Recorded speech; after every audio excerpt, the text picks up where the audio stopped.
Thank you so much, and I do really appreciate the opportunity to do this. This is a terrific venue that the American Democracy Project allows for forums like this. I've had the pleasure of attending a couple already. They've been great. I'm hoping to add to that. So, my name is Dr. Greg Atkins. I'll get more into my background after the first couple slides, but the talk I'm giving is called The Business of Being the Chosen One, Evangelicals' Unwavering Support for President Donald Trump. So, the Chosen One, why did I pick this? I have studied evangelicals now as a historian for a decade.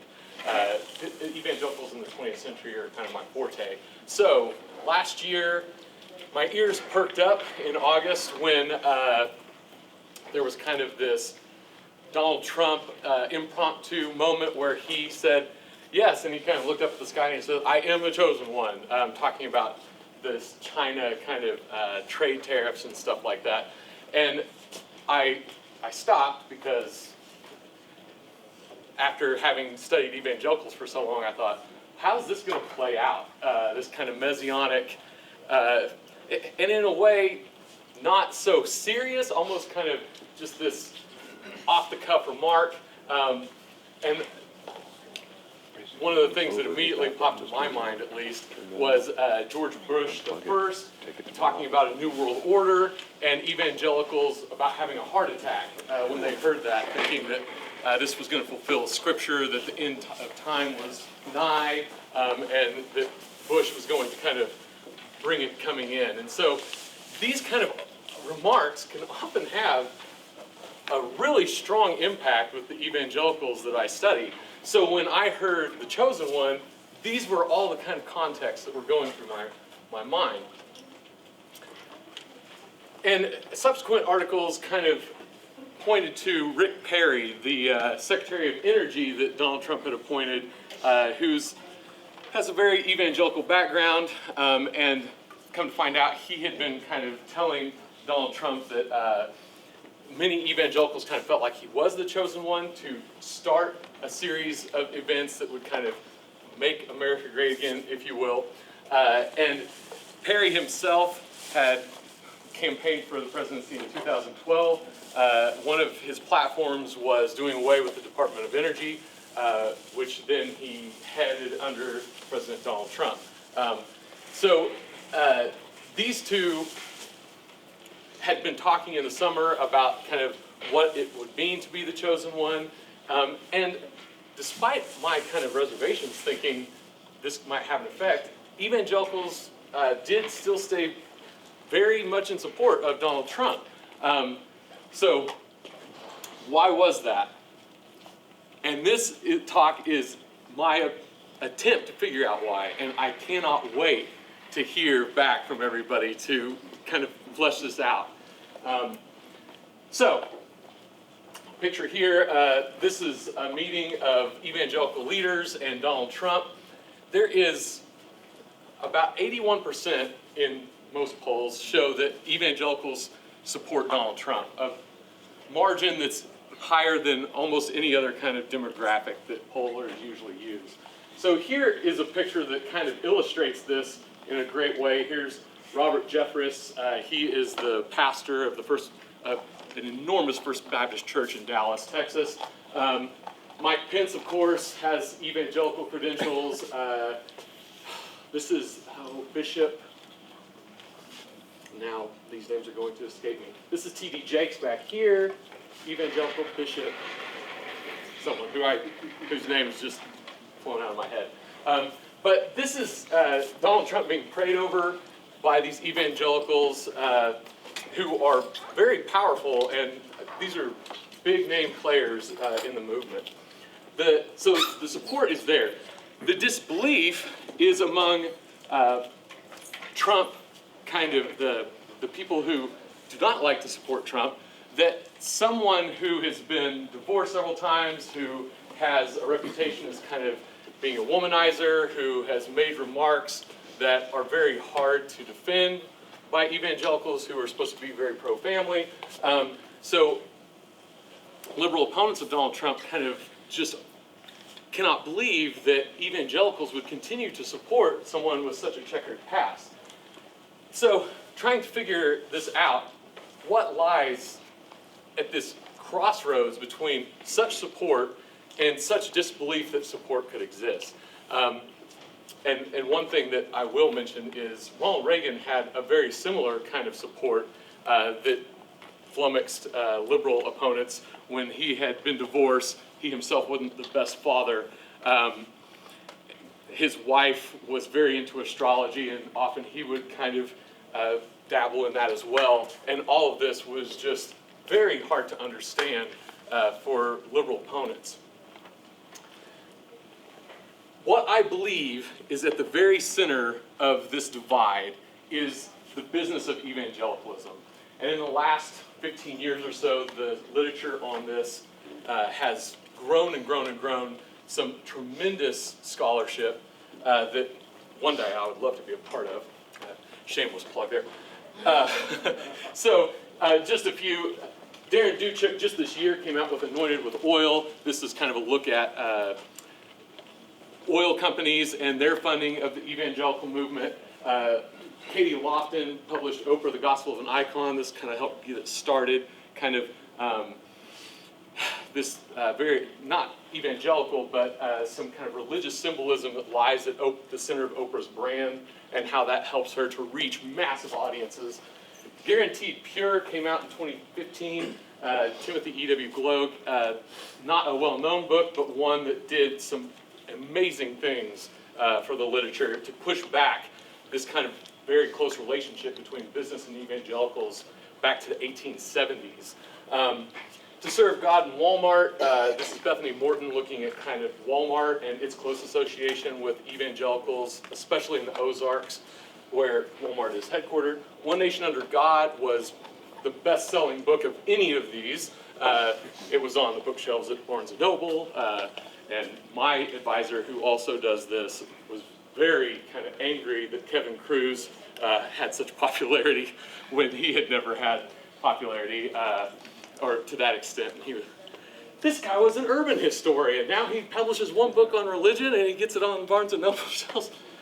Sorry, Matt. I don't know what to tell you. And finally, Darren Grimm's The Blessings of Business as well. So these are all very important books for this literature.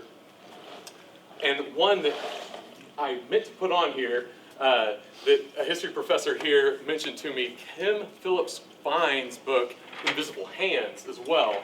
Not about evangelical, but about the business side. Very, very influential.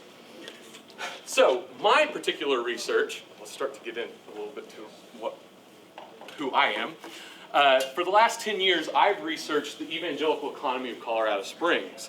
Colorado Springs, by reputation, is one of these places that has a very strong evangelical presence. I had lived there several years with my wife. Thanks, Jess, for coming. I lived there for 5-6 years with her, and driving to work every day, I'd pass ministry headquarter after ministry headquarter after ministry headquarter. How in the world are all these located in one place? So that's what set me on this kind of research agenda to look at the evangelical economy of Colorado Springs. And my argument here is understanding business and belief is integral to understanding why many evangelicals support Donald Trump. So I'll use Colorado Springs and its heavy evangelical economy there to try to kind of parse this out. This is Focus on the Family, and as you can see, this beautiful scenery of Colorado Springs. Focus on the Family is one of these ministries, probably the best known and one of the most kind of politically influential of those ministries in Colorado Springs. Okay, to dig just a little deeper down into who I am, Dr. Greg Atkins, I just took my PhD in U.S. history in May 2019, and I was born and raised in Hooker, Oklahoma, Hooker Horny Toads, a reputation that's very hard to live down, but nevertheless, wear it proudly. this is a place that takes its conservative denominational Christianity very seriously. And as I was growing up, this town of 1,000 people with its 13 different churches that could agree on nothing, except to be very conservative, usually, was something that just intrigued me. I moved to Colorado Springs, a place that takes its kind of slick evangelical Christianity that often is involved in marketing and business, takes it very seriously. And then I moved to Washington State, a place with a much different set of priorities that was very interesting. And I've come out of that process. I would label myself like kind of a liberal evangelical in the Jim Wallace sojourner kind of mode, someone who also kind of plays with universalism, and I got through that through a Messianic Judaism. So a confused scholar who decided to study evangelicalism, maybe to better understand myself. So I'll try to fly through this. Colorado Springs history is very important for understanding this process of how closely tied business interest is with these kind of different sets of Christians, eventually culminating in evangelicals. Colorado Springs was founded by a former Quaker who broke his ties with the Society of Friends to fight the Civil War, and then never was able to come back under that society again due to his kind of personal, his inner light guiding him to not be able to do that. So he had this very broad sense of Christianity, and he was also an incredible businessman. He'd made millions of dollars on the railroad. He'd done that through the use of Colorado Springs, and he encouraged a reputation for the town, and he was constantly trying to sell the town, the good businessman that he was. So he's boosting the town, other leaders of Colorado Springs are boosting the town, and it's a town with a very specific branding, that everyone there was to be temperate, everyone there was to be kind of wealthy and well off, the streets were to be very clean. It was a resort for very wealthy owners of the West, truthfully. And this temperance, there was a pushback on temperance very quickly. They had written a deed to every piece of land they sold in the city that said if any alcohol was found on the premises, the company that sold the property could take the property back from the owner. And that had been challenged. That case made it all the way to the U.S. Supreme Court. The U.S. Supreme Court rules in the favor of the city of Colorado Springs. They keep taking this property, but in the 7 years where the temperance is in question, the Colorado Springs boosters and leaders start giving free land to a huge range of different religious organizations as a way to kind of shore up temperance. And they range from Universalists, who are very liberal, to very conservative Baptists, from an African Methodist Episcopal church that is a historically all-black church, to a synagogue, anyone who would be on board with temperance. Interestingly enough, they don't give free land to Catholics, who they see as kind of supporters of unions and also people who tend to drink alcohol because that's what you should consider. So this is going on. Often it supports a very liberal Protestant Christianity. Congregationalists, Presbyterians, Episcopalians, Methodists are the ones that are supported there. And then the city gets very confident in its ability to brand through this liberal Protestantism, and they try very hard. There are moneyed people in the South that want what was called a Chautauqua. Chautauquas were these beautiful places often by lakes, and they'd have forests that had these small little huts, and people would come and live there for a week or two in the summer, often kind of wealthy, high middle class people, and they would listen to interesting talks like this one, and have all sorts of entertainment. Colorado Springs really wanted the Chautauqua. It was to rival the one in the east. It was called the Chautauqua of the West. They wanted to put it in Colorado somewhere. Colorado Springs lost. This beautiful Chautauqua, which exists today, is in Boulder, Colorado. Oh, the People's Republic of Boulder. How could they lose, this Chautauqua to Boulder? That set them on a course. When they lost that Chautauqua, they tried to make a Chautauqua their own. It didn't work. And then they start looking to more conservative Christians as a way to segment the market. They had lost these kind of liberal Christians to the Chautauqua, they felt, especially as kind of automobile tourism's happening. And so they start marketing to more conservative Christians. They ask Billy Sunday they offer him a free house. They offer him Garden of the Gods for a week every summer so that he could hold big revivals. That doesn't pan out, sadly, but they're constantly looking for an opportunity like Billy Sunday here, very charismatic conservative Christian leader. And they do things like the Easter sunrise service in 1921 when they start that. Hundreds of people come, often automobile tourists, as you can kind of see all these Model A's, Model T's. Boosters, so part of this argument, boosters in Colorado Springs are part of this schism between kind of more liberal and more conservative Christianity. But boosters all over are part of this schism as well. This is a picture of the Scopes Monkey Trial of 1925, where they put this high school teacher on trial for teaching evolution, which was against the law in Tennessee at the time. And then this trial gets to be one of the many trials of the century, the 20th century. That whole thing was set up by boosters of Dayton, Tennessee. Boosters in Dayton had thought, we really want to put ourselves on the map. How can we do it? Oh, we'll bring this teacher in. We'll ask him to teach evolution. We'll arrest him, kind of, and then we'll put on this big show. And that's exactly what happens. There's a booster element to that whole thing. So this Protestant schism's happening. People in Colorado Springs who are boosters are in on this as well.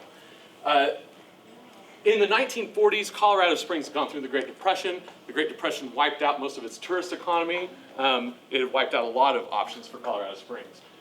It emerges in the 40s, very focused on getting the military and military bases to come into Colorado Springs.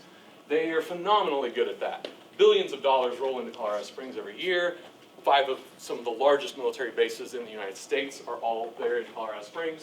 NORAD, Fort Peterson, Fort Carson, the Air Force Academy, and there was an military base that eventually doesn't make it, but they make up for it. This is a picture of Fort Carson, the very first military installation there that guarantees the success of the town. But with this come new evangelical ministries. Young Life in 1946 that kind of ministers to teenage evangelicals, and they take them out into the wilderness. They own these large parcels of land. They do camping. And then in 1953, the Navigators come. They buy the mansion of the founder of the town, Glen Erie, pictured here. That mansion is a hub still for a lot of training for evangelicals. And then slowly on those gains, there's the International Students Inc. Compassion comes in the 70s. Summit comes in the 60s. The Christian Bookseller Association comes in the 70s as well. So it kind of, there's this trickle. In the 1980s, boosters become very worried as the Cold War starts to wind down. If any of these bases close, there is a huge impact on Colorado Springs. If all of them were to close, there really wouldn't be a Colorado Springs much. So they become very worried at the Cold War winding down. They turn to ministries as a way to kind of shore up their economy. This had been this long-standing kind of dream, right? And they resurrect it, pardon the term. They resurrect this dream to bring in these ministries. And one booster in particular, a woman named Alice Worrell, who's successful on many fronts, but specifically, she's an evangelical herself. She brings evangelical ministries in, and they come with a flood in the mid-'80s to the mid-'90s. Here are just a few of the large ones. And David C. Cook is a publisher, Engineering Ministries International. These are engineers who go to different places all over the world. They build infrastructure. Every Home for Christ is a very strange ministry. It's kind of spiritual warfare, kind of goes around and tries to claim different places for Christ. The Christian Camp and Conference Association is based there. And then, of course, focus on the family. But even the military youth, community youth, they're a ministry there, which makes sense, right? I mean, they're evangelical, they're military. It all comes together there. So, this has all been going on, this close relationship between kind of business concerns, boosterism, and today, in just the last couple months, in December of 2019, there is this possibility that's happening where a fracture has kind of happened between the 81% of evangelicals who support Donald Trump and the 29%, or 19% that don't. Christianity Today in December 2019 published an article calling for Donald Trump to kind of be removed from office to help with the impeachment push. And almost, I think about a week later, the Christian Post, a more conservative Christian periodical, they put 200 or so evangelical leaders in support of Donald Trump, and you can see this kind of growing schism in the movement. But there's kind of no telling yet where this is going. It isn't an election year. Interestingly enough, Billy Graham, who helped found Christianity Today and is like one of the pantheon of these evangelical leaders, he had tried to buy Glen Erie before the Navigators took it, and when his supporters pushed back, the Navigators ended up taking Glen Erie. But there is kind of like this Colorado Springs context, but these two periodicals show like this kind of interesting schism. And Colorado Springs kind of, in my mind, it helps to understand how that works. When President Donald Trump pushed to start the United States Space Force, and this is just in the last, would you say 6 or 9 months, something like that? Very recently. The place where he promises to headquarter much of the infrastructure that's going into that is Colorado Springs. So will this rupture in evangelicalism kind of be glossed over by this huge influx of money to a place where they all have a lot to gain by money pouring in to this town, or will it further exasperate it? I met with the mayor of Colorado Springs on Friday, and they are going all in on Space Force. When I kind of mentioned that, well, these evangelicals kind of have had this long history of kind of being a part of the economy, no, that was kind of a fluke. The Space Force is coming in. We're going to be fine. Those days are behind us. We're looking forward. And I don't know if that will help to kind of bring this fracture back together, or if it will further kind of push things apart. But this is at the crux of why I think evangelicals support Donald Trump. There is a business aspect to this that's kind of important to them and to the whole movement. And I can't wait to hear what you all have to say. So thank you very much.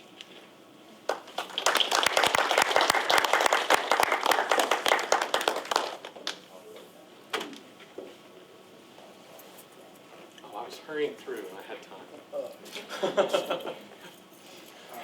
Even among non-Calvinists, have you seen any demonstrable influence of predestination in this tie between conservative evangelicalism and boosterism or laissez-faire market? Absolutely. So the question is this premillennialism of many evangelicals. Premillennialism is the idea that Jesus Christ has yet to come back, that when there will be a rapture where true believers, which evangelicals consider themselves, will be kind of caught away. They will go to heaven. Many other people will be left here, while there's this kind of tormentuous 7 years of tribulation. And this is a great question. My advisor, a religious historian named Matt Sutton, argues that, in fact, that is the hallmark of evangelicalism. If you wanted to test somebody for evangelicalism, that sounds so like the coronavirus or something. If you wanted to test somebody for evangelicalism, you would would ask about what happens at the end of time. And it is important, and I will get to your question. I'm just giving context because I drop premillennialism all the time, and sometimes I get looks like, why?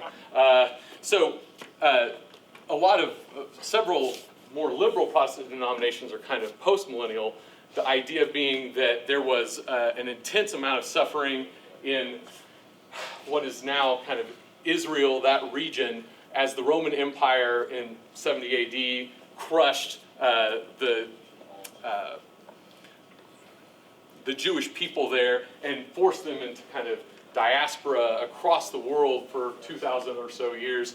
And many read that history as kind of the end times. And we've now been ushered into the church age, or the age of grace, which is kind of like this who knows how long set of years where everything's just kind of peachy. People are learning to love better. People are going to be more and more like God until they kind of reach a state of perfection. Okay, that was a very long explanation. I apologize. If it helps, I always had these huge charts growing up that they're the most complicated things outside of a physics lab that you would ever see on when exactly this happens, what this represents. It's just overwhelming. But there is a very important tie to this kind of premillennialism, I believe, and the business aspect. Because one of the things you can kind of get away with more as a business, if a lot of people kind of believe this premillennialism, is there is no need to worry about how well you take care of the earth. There's no need to worry about how many natural resources there are or scarcity if in 2 years we're all going to heaven. So let's just burn through as much as we kind of can. It allows for a laissez-faire type approach for corporations to have where they say, let's not worry about any regulations on us. Let's go full tilt into making the economy better. And evangelicals can often rally around that too. So yes, there's a very strong connection there between kind of end times and evangelicals. Circuitous way to explain.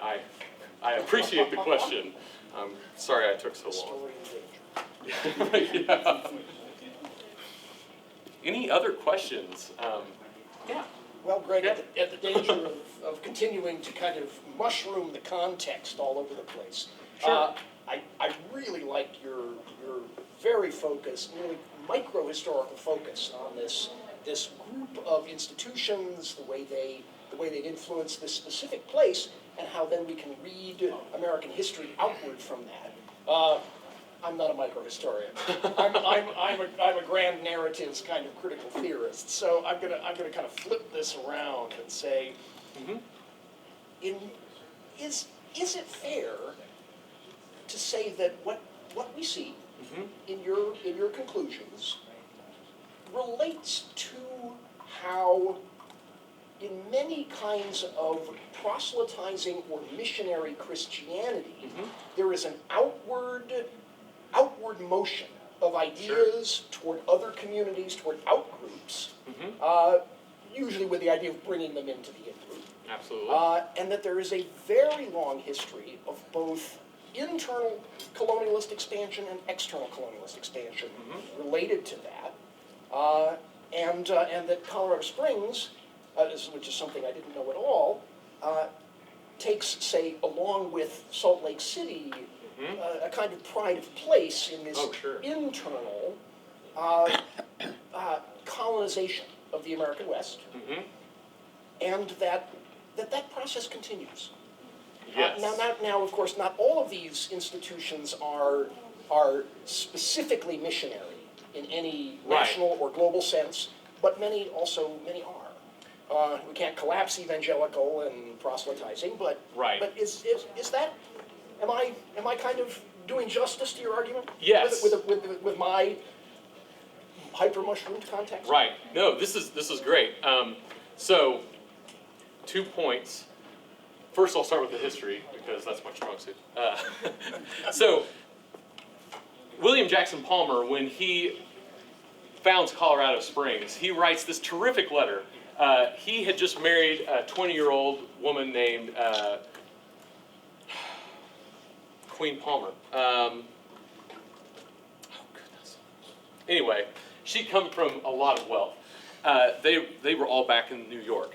And he's trying to convince his wife's family that coming to Colorado Springs, where all these kind of frontier problems exist, tensions often that are related to colonialism, so they're very worried about Ute people and other native groups that are inhabiting Colorado Springs at the time, coming and their daughter dying in some sort of war with these, colonial problems that are happening on the frontier. So he writes back this terrific letter that I just use extensively in my dissertation to say, there are more things to be afraid of in New York City than there are to be afraid of in Colorado Springs. New York City and the entire East Coast, he says, is this place where all of these migrants are filtering in and they're creating all kinds of problems, violence and crime. They often are, not very happy with the idea of temperance that he's on board with. And they're creating all this angst on the coast. So he envisions Colorado Springs, he calls it the inner temple of Americanism. We will bring all the Republican institutions that are so important to the United States, we'll bring them out here to Colorado, and in Colorado Springs at the base of Pikes Peak, which the boosters eventually label America's Mountain, we are going to reconstruct the essence of really what the true nation was supposed to be out here. And then the briny borders will filter all these people, and they'll be able to come to the summit of the temple and be a part of Americanism as well. So it's shot through with these kind of things. Second, so how does that kind of relate to this evangelicalism? And one of the things I'm really trying to argue here is that William Jackson Palmer, kind of being on part of like a very generic Christianity because he'd been removed from his Quaker past, had blended business and Christianity from the very beginning. And evangelicals are these people that are kind of baptizing fundamentalist doctrine into business to make it much more savvy, much more easy for consumption, and their ability to market is incredible. These ministries often are the marketing arm of the entire evangelical movement. So when I'm sitting in a coffee shop in a place that's not known for kind of evangelicals at all, Moscow, Idaho. It's got a large university. It's in the Pacific Northwest where the nuns, the people of no religious affiliation, are very strong. I'm sitting there in a coffee shop called One World that prides itself on being the most inclusive place in the town. And there are people sitting with books doing Christian Bible studies that were published by NAB Press in Colorado Springs. They're all over the world. Young Life, I from Moscow could drive just a few hours and be at a Young Life camp. They have hundreds and hundreds of thousands of acres of camps across the United States, across South and Central America, even into Africa. There's that beginning of Colorado Springs and its ability to kind of bring business and Christianity together, and then it's just primed for these evangelical ministries to kind of come in and keep building on that. Yeah, Dan? Would you say it's ironic that the place that's like, it's all about business, evangelical, but without the socialism of defense spending, it would never exist as an entity, because by the end of the Depression, it just is a place that exists, and it needed the socialism or defense spending, as we call it. There is that paradox that is why I think when that defense spending becomes endangered, things just kind of set off, in this really strange way, and you get all these. But there was another point that I hoped to make. Yeah, they're aware of it. At the same time, it's just something I have to contend with. You wrap the flag around it. They do. Wrap the flag around socialism. The flag in the Bible, Okay. and it kind of buries that paradox. So in 2015, when sequestration happened, the government shut down for a while, and it had been prolonged, so even the emergency budget to kind of take care of that was starting to end. And there was an economist who was looking around the United States trying to find where in the United States would it be the worst if federal money stopped flowing in. So there's this tremendous study, and Washington, D.C., surprisingly, I think was 5th or 6th on that list. Number 1 was Colorado Springs. So something like 17% of payrolls every month come directly from the federal government in Colorado Springs. It's extremely high. So that outweighed importance, while there are still these leaders, these local leaders that can funnel all that money, who have no desire to be socialist or even, kind of subscribe to some of these things that help create that money. Socialism to do business. And are Right. these companies taxed? Because No. so it's tax-free socialism. But don't look at that stuff. So boosters, because they had all this power that the military had given them, and then when that turns, and there's concern about that in the 80s, these boosters passed Senate Bill 237 in 1989, changing the law in Colorado from tax-free for religious worship to tax-free for religious purposes. So it goes from also like kind of a sanctuary, for instance, often being tax-free, to when Young Life breeds horses on its campground, that's a religious purpose, now that's tax-free. It's one of the most liberal religious tax exemptions in the United States. And that's a Colorado state. As my dad That's- would say, I went into the wrong business. Yeah, that's a Colorado state law, and so 89 it passes, 1990 Focus on the Family comes, one of the biggest gets for them. And on the heels of that, knowing full well that that was a prerequisite for them to come. It's almost poetic that it's snowing outside. Yeah.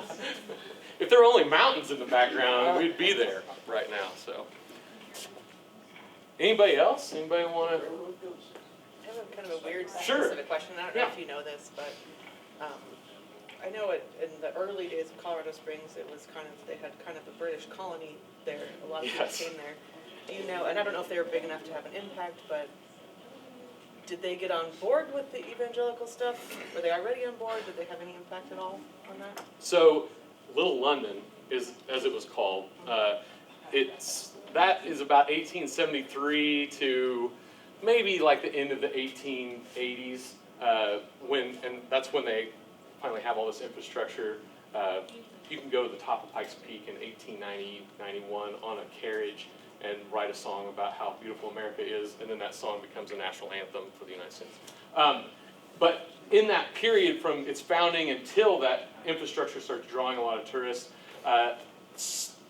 something like, I don't know, maybe a third or a quarter of Colorado Springs is from Britain. There are these like expats that come. Palmer was very, very fond of Britain. So they would have high tea, like the whole town would stop at 3 o'clock. And in fact, the navigators still use this. So if you're ever, first of all, if you ever have a chance, you should go to Glen Erie, because it's so fun. And there's all this amazing hiking. You do have to clear it with the ministry, but they pretty much clear anybody. But they have high tea there in kind of honor of Little London just about every day at 3 o'clock. So, yeah. Great Zoom. Oh, yeah. Anybody else? Everybody's like, if I ask a question, will it take 5 minutes? You invite a historian, that's what you get. That's true. So Greg, could you just Yeah. summarize your main thesis? Yeah, so for the talk or for the dissertation? And for the talk, because, Yeah. well, let me ask you this quick question. Mhm. What percentage of the U.S. population counts themselves as evangelical? So I think the best kind of test of that, the National Association of Evangelicals, which is kind of this umbrella group for all sorts of denominations and ministries, they have about 33 million people that they kind of are identified with. I mean, they're not paying dues to the NAE, but their organizations that they're a part of do. So something like 33 to 35 million people, maybe like 10% of the population, that are at least so invested that like they're counted by the NAE. Yeah, yeah. And- And Colorado Springs happens to have maybe the biggest conglomeration of all these ministries. Of that, these particular ministries, yeah. But yet they would be, what percentage of, how many of those 33 million? Or so? Very few, actually. So as the mayor pointed out to me when I was in his office, in Colorado Springs, there are no more people that go to Sunday worship than anywhere else, any other city. And in fact, it might even be on the low end, truthfully. So there is this break between these ministries that exert so much power over these millions of people across the nation and their own backyard, which is often unchurched. Yeah. But my thesis, I don't think is hurt by that, which is understanding the business aspect of these ministries and how crucial they are to those 33 million people is very important to understanding why they can kind of be so supportive of a president who is very pro-business in his approach. Himself kind of has this business history that he touts as very important to him. And I should have mentioned this in the talk. I don't think it was. When the liberal Protestant churches split from the more conservative Christian churches in the 1920s, those liberal churches controlled all of the seminaries, they controlled all of the infrastructure, and they cast out these conservative leaders. Those leaders were forced to find funding somewhere, and they very quickly kind of became connected to business leaders, conservative business leaders. And for instance, like Young Life's first camp was paid for by Herbert Taylor, who owned Clum Aluminum. He was a multimillionaire. Their second camp, Coleman Crowell, who was the son of the founder of Quaker Oats. And Quaker Oats, that family supported a lot of this. There were people who built air conditioners for cars in Dallas who made tons of money that supported this. So there is this very intensely close relationship between business success and the success of evangelicals that's been married for almost 100 years. So I did manage to fill the time. So would a corollary of your thesis be that if Bloomberg were to be the nominee of the Democratic Party, that there would be a considerable, a noteworthy shift in allegiance? If he paid me $2 million and just hired me to figure out how to get evangelicals on board, yes, I think there could be. If you just let him know. But no, I really think if somebody on a Democratic ticket were to word things in such a way and have people like Rick Perry who's kind of feeding into their ear, like, instead of saying it this way, you could say it like this and bring people in. They'd be smart not to call themselves the chosen one. That's risky.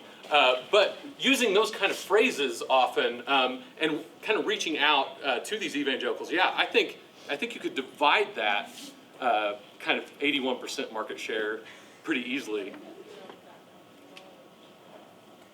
Call him up. Let's get on. Let's start. Let's start this. How do you think other countries compare in regards to the link between business and ministry?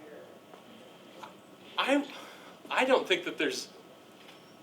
I have not had. Well, first of all, I'm not a world historian. I really wish I was. I have friends who are. It looks fun, but I've never seen that kind of relationship anywhere else, which might explain why in places like Europe, church attendance is very, very low. Here it's, compared to Europe, it's just like phenomenally high. But for instance, like the Church of England, in England, there were business owners that kind of would give donations, but the denomination itself kind of, that leadership stood between those business leaders and maybe the minister who was at the front. Whereas with my ministries, Herbert Taylor was on the board of directors at Young Life. So he's telling Young Life exactly what to do, how to handle the camps. He even has a lot to say about, okay, when campers come in and you want to get them this conversion experience and bring them into Christianity, you can use these kind of marketing techniques to do this and that. And that's the Quaker Oats, Henry Crowell, like that. He's also, that book called Guaranteed Pure by Timothy Globe looks at that very thing. So this marketing in 1890 that's in its infancy, and Quaker Oats is putting like a Quaker supposedly on their oats, and people are like, oh, Quakers, they're good people, that must be like quality oats.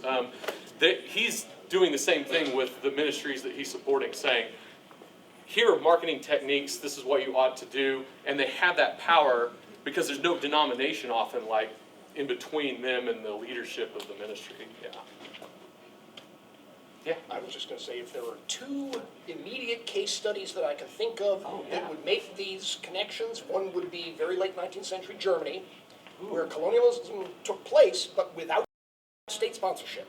It was done by private citizens with a missionary aspect to develop what is now Tanzania, Cameroon, Namibia, and Togo.